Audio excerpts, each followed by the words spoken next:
Live on 5 News and streaming on 5 Plus, this is a Weather Impact Alert. We are monitoring storms as they move through the area this afternoon. This looking live right now from our iCam on the Fayetteville Square this afternoon on this Weather Impact Alert Day. A lot of rainfall around the entire area going on right now. Thanks for joining us for your 5 News First at 4. I'm Darren Bob. Let's get right to Scott now to talk about, it's been a very busy day tracking these storms coming in. Where do we stand now?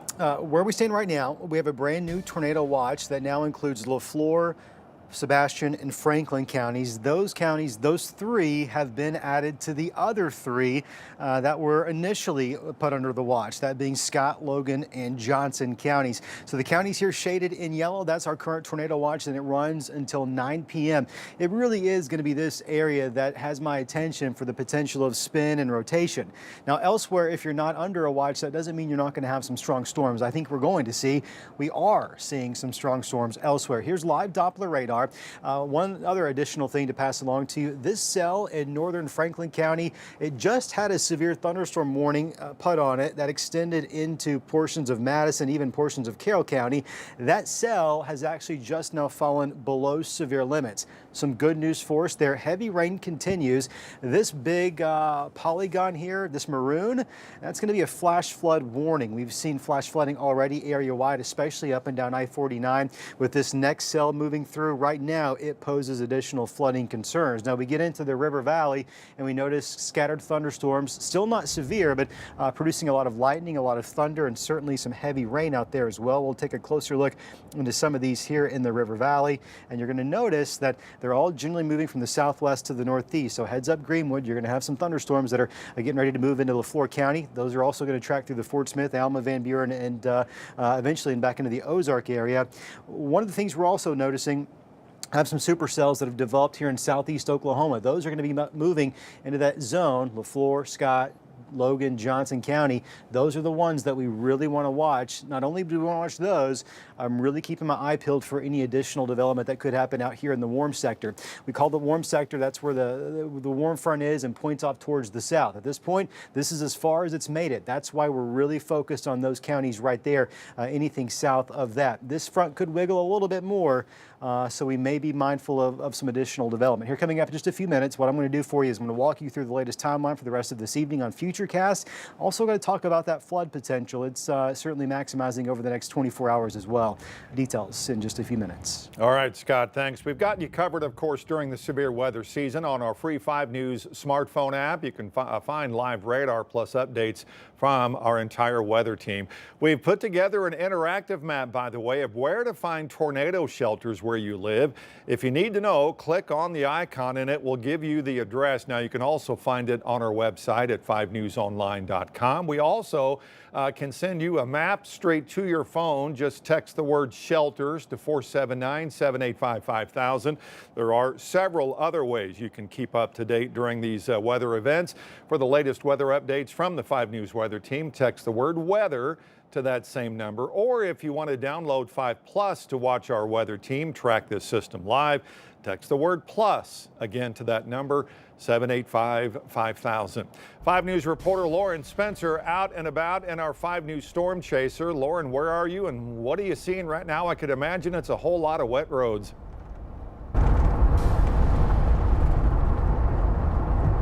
That's right, Darren. We're seeing some pretty wet roads. We're in Franklin County right now on 23 South, headed towards Boonville and Paris. I'm going to take you outside now.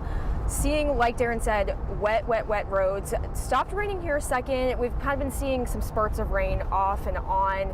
Driving up here on I-49, we did see some rivers, streams, as well as the Arkansas River back there in Ozark. Pretty high up, pretty full with all that rainwater.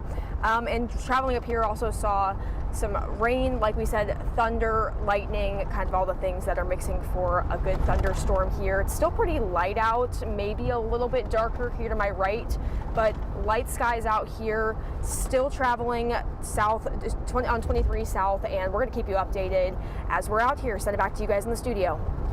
All right, Lauren, thanks. Weather across northwest Arkansas and the River Valley has raised flooding concerns for residents and public safety personnel. 5 News reporter Jacob Luthi is live in Fort Smith now. And Jacob, it's been a mess out there pretty much all day. Yeah, Darren, pretty much what you're seeing right now is really what's been happening all day. This consistent downpour of rain for a little bit, maybe about an hour or two ago. It got pretty light, not so much rain, but then right now, maybe 20 minutes ago, it comes down really hard and it makes these roads really slick and it makes them, the water puddles up a lot. And that is why Fort Smith Police says that when that water comes down just as fast as it does, it has nowhere to go and it starts to flood. So they want to make sure that people are careful and cautious when they are driving. Now, FSPD Public Information Officer Eric Mitchell tells me that he just urges residents to slow down during this type of weather. He also says that riding on your brakes in flooded water can increase the chance of you hydroplaning. He says it's important to not drive around barriers that the police department or other city departments put up, adding that they are there for a reason. I'm told FSPD right now is at full capacity to help ensure residents stay safe during this inclement weather. We definitely make sure at all times that we have enough coverage in the city, and we're full capacity right now on our officers, so we don't have a manpower shortage. We also try to make sure that we work in coordination with other city departments to address any needs, whether it be the streets and traffic control or fire department, that sort of thing.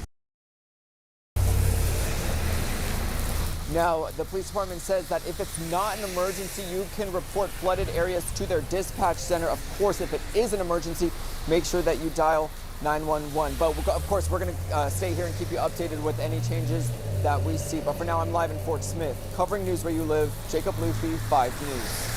All right, Jacob, thanks. Take a look at this. Lightning strike in Fort Smith caused a water main break in town. This is in the Fianna Hills area near Fianna Way Drive and Dundee Drive. Crews were out around 5 this morning working to clear the scene in that area. Weather causing several backups along I-49 from crashes as well today. State police, other agencies had their hands full responding to everything. At some points, I-49 was completely shut down. Always, of course, remember to slow down and leave room in front of you in the rain. And if you see the road ahead of you is flooded, turn around, don't drown. Flooding kills more people each year than tornadoes, hurricanes, or lightning. As severe weather continues moving through the area today, stay safe, informed, and connected on the 5+ Smart TV app. You can find extended forecast and live coverage from the Weather Impact team. You can download it to your TV and, of course, watch that for free. In other news today, President Trump says his move to put tariffs on all imported goods will result in a rebuilt economy where items are made and purchased right here in America.